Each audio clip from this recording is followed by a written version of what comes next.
Good evening, everyone. Welcome to our 31st episode of Toaster Talk on the Toast Network. We are back again with yet another episode on Formula One and with a bunch of panelists. This time we have Sathya and Naren on the show. Hey, Sathya. Hey, Naren. Hey. Sure, everyone's really excited about a slight change in strategy in terms of scheduling. Saudis come up much earlier into the schedule. I think it's a much more eco-friendly way of doing things because they just had Bahrain, which is in the neighborhood, as a season opener, and this is across Saudi, but at least it's in the same region. And this is a pre-race conversation that we're going to have, sort of discuss of what happened on the weekend so far and what do we expect in the race that's going to come up in less than an hour's time away. With that, let's quickly start off and get our thoughts of our panelists on what did they think about the qualifying weekend that we've had so far and any key highlights that they would like to share. Sathya, we will start with you. Well, it was interesting when it took a turn of Max, because he was a favorite of getting the pole. I mean, FP1, 2, 3, you're like, okay, fine, Max is going to be pole. All of a sudden, he screams that no, there's an engine issue, gearbox issue, and he just suddenly dropped off and like, what? That was my reaction when that happened. And then, well, I thought, okay, fine, maybe this would pave way to Leclerc getting the pole, or even Alonso getting the pole. But Perez just comes out on. In fact, there is a very interesting video. I saw it on Insta. There is a very interesting reel where all three cars are being simultaneously compared, the way they were driven. And there is one point where Alonso is actually in the lead. If you compare the times between all they're going, there was a point where Alonso was actually in the lead, and the Perez just comes up at the very last minute. The time difference between the top three is so small that is mind blowing. Yep. No, I mean, just for everyone who's new to F1, Saudi is a street circuit. It's one of the fastest circuits. It is the fastest street circuit in the calendar. Like last year, it was so fast that the drivers were scared about their own safety. There have been tweaks that have been made for this year's circuit, which has got them to be at optimal speeds. It's still the fastest track. It's a narrow track, so you have to keep it really tight to the runs. If folks follow F2 and F3, there were just so many red flags throughout those sprints and the qualifying. F1 didn't have that many, just shows the quality of drivers as they go up the ladder. But as Sathya highlighted, the fact that in such a fast track, the top three were so close just shows the improvement that's happened amongst all the cars getting into this race schedule, excluding the fact that because Max had a gearbox issue, he's not considered in the top three. But from what I understand from the commentators is his practice run speed was not broken in the qualifying. But let's head over to Naren to see what are his thoughts from the qualifying so far. Yeah, I would like to just voice out the same thoughts that Sathya has already mentioned. From what we saw from practice, it was Max, Alonso, or Perez in the top three. And this time, actually, Max didn't hit any barriers like how he did in 2020 to break his pole. Instead, it was somebody else's problem.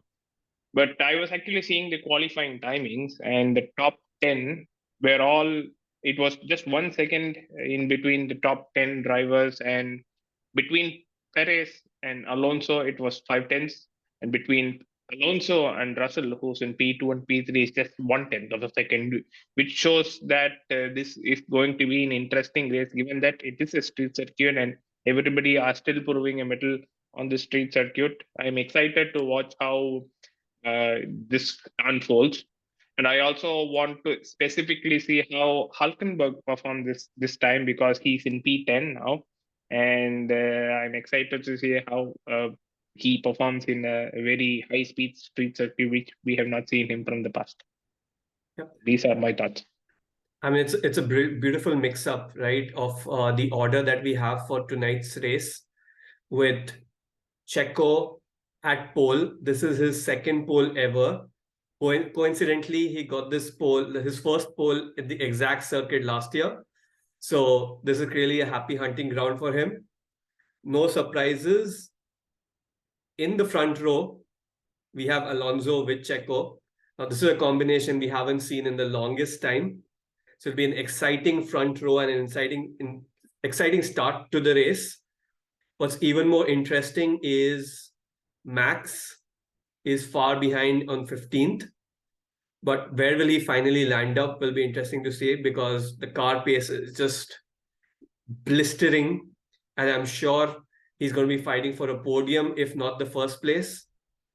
So it'll be interesting how he weaves through all the traffic. In his way will be Leclerc at 12, and Hamilton is at 8 or 9, if I remember right. 8. 8th. So what are your thoughts? I'm totally banging on a Hammy Max showdown. I would say. Oh, I stand corrected. Sorry, Hamilton is 7th now. 7th. After correct. Sorry, yeah.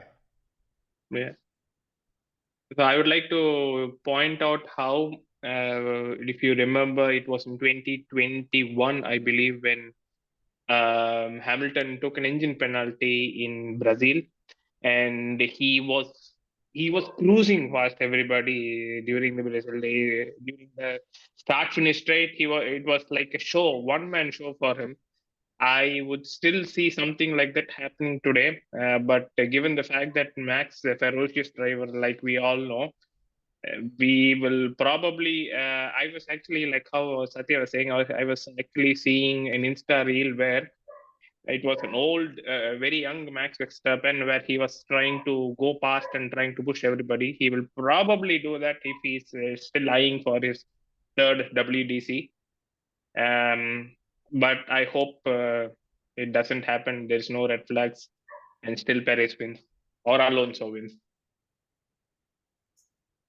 I agree. I mean, given Max's pace and the Red Bull's pace, it's an expectation. It's not even expectation. It's sort of like a given that Max would end up on the podium.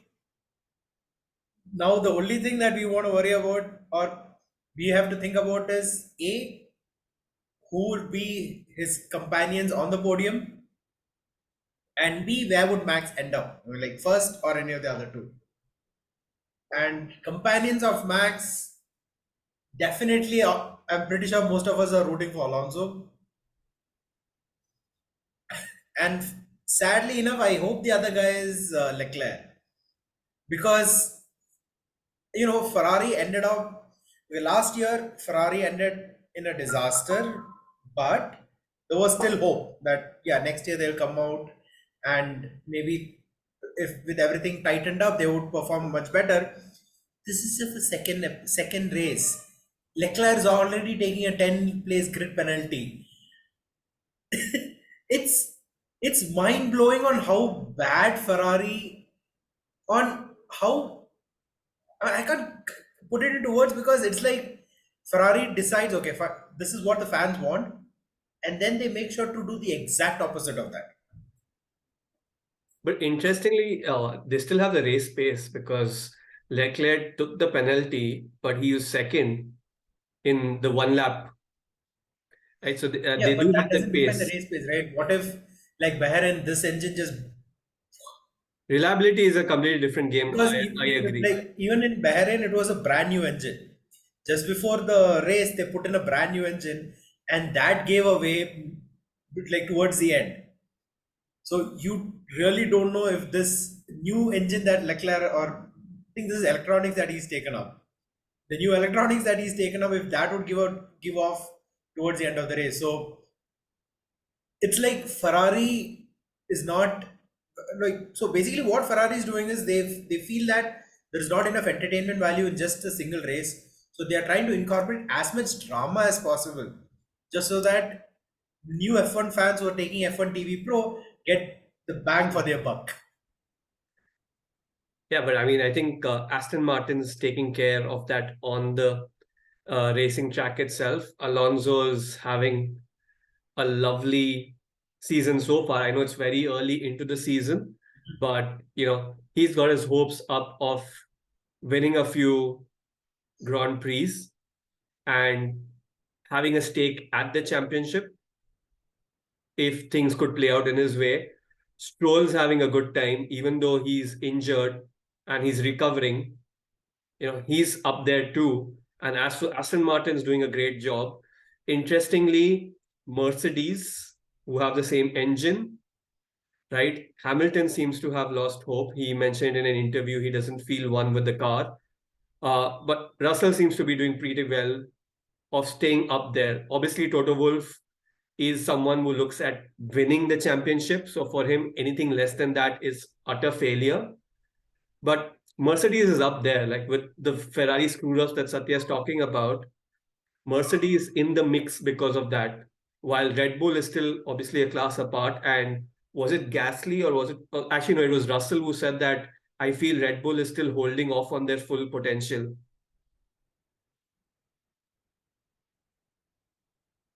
So I think there is an interesting mix there. What do you guys think about McLaren and some of the other players out there?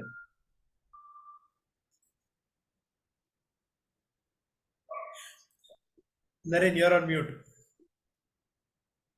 If you see McLaren, Maybe Naren was purposely on Norris is mute. He was bleeping out the expletives that he wanted to. no. Probably, but I would like to just. I'm a little disappointed with how McLaren is this year specifically because Lando Norris is 19th, and we have Oscar Piastri, who is, I believe, if I remember right, it was I think he made it to 8th. he made it to the top 10. Yeah, he made it to Yeah. He was. If you see, there is a huge difference between how McLaren is performing. I don't know if it is the car or the engine or the drivers focus towards the sport. If this is how Lando Norris is going to perform this year, he will probably then chuck off his contract with McLaren and go as a reserve driver or something to some bigger team, or probably go to NASCAR like how Kimi Raikkonen went. But anyways, he went after he retired. So I would say McLaren is in a very very bad shape, and I was also having hopes on Williams. Like they had their first point last race, but if you see the qualifying this time, Sargent and Albon, they are not performing well to the par. So if you see the tire 2, tire 3, it is like a sine wave. One race they are performing really well, exceeding expectation. The other race they are like plum blast and they are performing very very badly. So if we have something, it will be these two. I mean, just to Look be upon. fair to Williams, I mean, to be Logan Sargent, to be specific, he had a decent speed. It's just that he went off track. So, it was his timing was deleted and he didn't Actually, I get a still chance don't to go believe back. with his off track, right? I still don't understand since they say he went off. I haven't seen the complete video of that. They say he went off on turn 27, but it is a narrow turn there. There is no possibility of you going off at turn 27. I mean, in fact, I, that's one of the things that even the commentators are talking about, because turn 27 you can't go off because the wall is right next to it. I'm not maybe sure maybe it how wasn't they came up with 27, but that. I think from the clipping that I saw, he did go off track and then he knew he was out of it. Okay, sir. No, the word that was the second time. But earlier he had his lap Oh, time okay. deleted, saying he went off on turn 27, which is turn 27 is not possible. But yes, when it comes to McLaren's, I think they spent all their money in trying to get rid of Ricardo to get in Piastri, wherein now they don't have enough money for their research and development. It's sad, in fact, because when you start off, when they were showing the car, they said yeah, we've met most of our goals. We are looking forward to it. And then after just a few days, Zach Brown says, not all the goals maybe, which they backtracked within like matter of days. And similarly, Norris is in the same state where Ricardo was last term.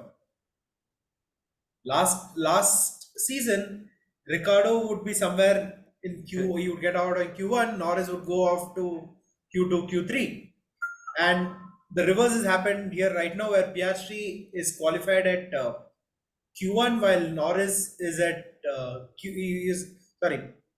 He's gone Piastri on to in Q3 and Q3 Norris in and Q1. So yeah. it's just it's such a shift in dynamic in that aspect. And I'm pretty sure Oscar is kicking himself for not taking that Alpine contract.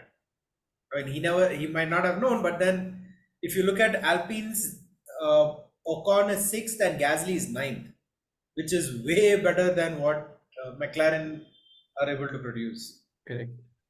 I And mean, so the bottom half is going to be very interesting because what we say Formula 1.5, where yeah, Williams and the McLarens are performing towards the back, but you have Alpha Tauri, you have Alfa Romeo, Haas, and Alpine.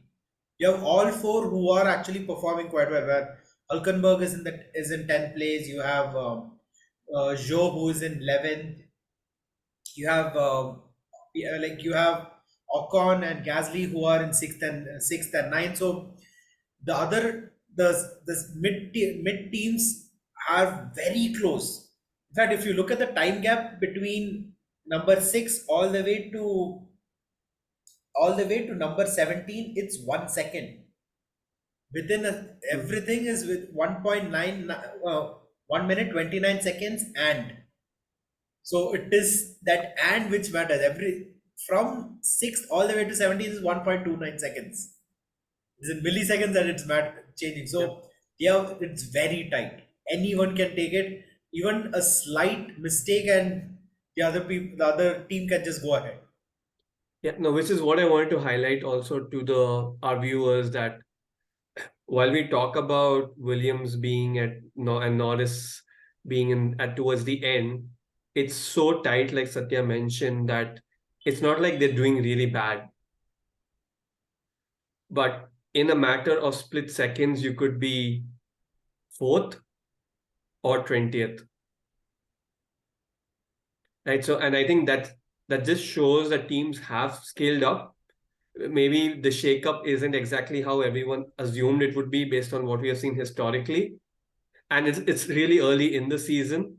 So let's see how that goes as we get into the later, because there will be, as teams get information from the first two races, we will see tweaks coming into play and how they scale up. But I think, as Sathya mentioned, I think that 1.5, or if you exclude the front row or the first two rows, there is so little that differentiates between every car and driver. It's going to be really exciting to see. And that's what we're seeing. Like historically, if you look last year, it used to be, constructor 1, constructor 2, next row constructor 1, constructor 2, next row constructor 1, constructor 2. Like that just showed that the cars were so different that the same constructor cars would take the same positions, like in the same rows. This year, it's a complete mix-up. You do not see that happening, at least so far, right? Which means that the cars are really close, and the little difference that the drivers have is actually coming to the fore on who's able to push that. So I think that makes this season a lot more exciting at this point. And obviously with the new drivers that we have, and Alonso being old school, so he's a fan favorite amongst everyone who's neutral. Really makes this, I think, a super exciting space. And just to bring up how close this has been, if I get into F2 actually followed the sprint race. So we had the F2 sprint race yesterday, and we had a qualifying before that. The top 6 cars were under a second apart. It was literally like a DRS train that was going through as we got into lap 18, 19, and 20. and Jihan Daruwala was in second place, aiming to go to first. He tried to do a maneuver at that point, and the third place guy was able to come up and actually get into that gap and come second. And so Jehan still finished on the podium, came third in the sprint, and then in today's race he did finish off third. There was a good mix-up, but F2, where the cars are a lot more similar, we could see a lot more competition playing out. And I think that just sets the tone for what F1 is going to give us in the next half an hour. So I know we're really close to the race, so we'll close out now so everyone can get ready into their fancy jerseys and in front of their F1 TV screenings. But let's take our recommendations from our panelists for what are their predictions for tonight's race. Naren, who do you The think will be next top race. three? The next Um, race, not this one. No, this this race, tonight. This race. It will be okay. Given the fact that Max Verstappen is still on fire, I would still say it will be Perez, Alonso, and Verstappen. Perez, So Alonso, Yeah, in fact, Verstappen. I agree Alonso and with. Verstappen. I pretty much agree with Naren's prediction on those three members. I am thinking Max would be on top. Max, Alonso, Perez, or Max, Perez, Alonso. Because as you know, they are working on Perez's car as well for some reason. I understand Max is having an issue, but they are working for Perez's car. So I don't want to be like a conspiracy theorist at the moment, but I don't like them doing anything on Perez's car. So I think it will be Max, Alonso, and Perez. Okay, so I'm left with one Possibly, option, which is yeah. Perez, Max, and Alonso. Yeah, Leclerc is poor guy, man, but no. I would still give a tiny bit of chance to Russell because he's P3. So he has always been consistent and he defends well from the other racers. So I would still give a chance to P3, Russell to P3. But my predictions would be Perez, Alonso in second place, and Max in third place. The only scenario I think that could play out is if Max is able to overtake Alonso, He will. then there's a high Alonso chance. wouldn't fight Max. No, wait, Alonso might fight Max. Yeah, Alonso is Alonso going to has fight already anyone. fought. Yeah. I think in Turkish Grand Prix last year, when Ocon came first, he was defending Hamilton. Against, He was yeah. literally defending Hamilton. So he was defending for a teammate. Now he will definitely defend for himself. No, that's given. Alonso is not going to keep his elbows in. But just with the race pace that these guys have, I have a feeling that if Max can get into that region, he's going to go past Alonso. And from that perspective, then I think Perez will be sitting duck. It just depends on which part of the Team orders. race he's going. That is where the team orders might come in. Where if they let them fight or they just ask Perez to let him pass. No, I think at this point, Perez would be like, bro, this is too early in the season. Let us fight it out. I agree there, but then the fact is you never know. If team order, given that Red Bull is completely built around Max, there is a possibility they might want Perez to give. I mean, if you remember long back, this is exactly what happened with Schumacher and oh God, Barrichello. why do I not remember his name all of a sudden? His teammate, Rubens. Barrichello. Rubens. Yeah. Rubens Barrichello. Yes, I mean, it was the start of the season, but still they asked Barrichello to move aside and give Schumacher the win. Mm-hmm. It was start of the season, but they still did that. Yes, I understand team orders aren't a thing, but that is not stopping any team from actually sending out messages. If you remember, Alonso is faster than you was one of the older, more Correct. famous messages of that matter. If they just say, Checho, Max is faster than you, or a code message of that sort, you never know. Yeah, no, Perez is just going to say Abu Dhabi, Abu Dhabi.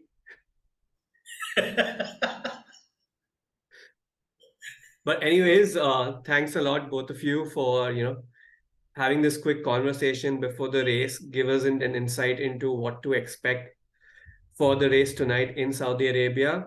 Wishing all the teams the best of luck. For our fanelists who are watching, put in your comments on our YouTube channel.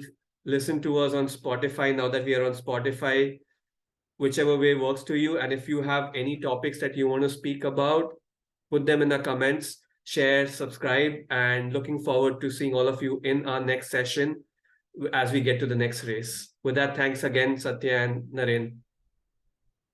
Bye, guys. Bye-bye.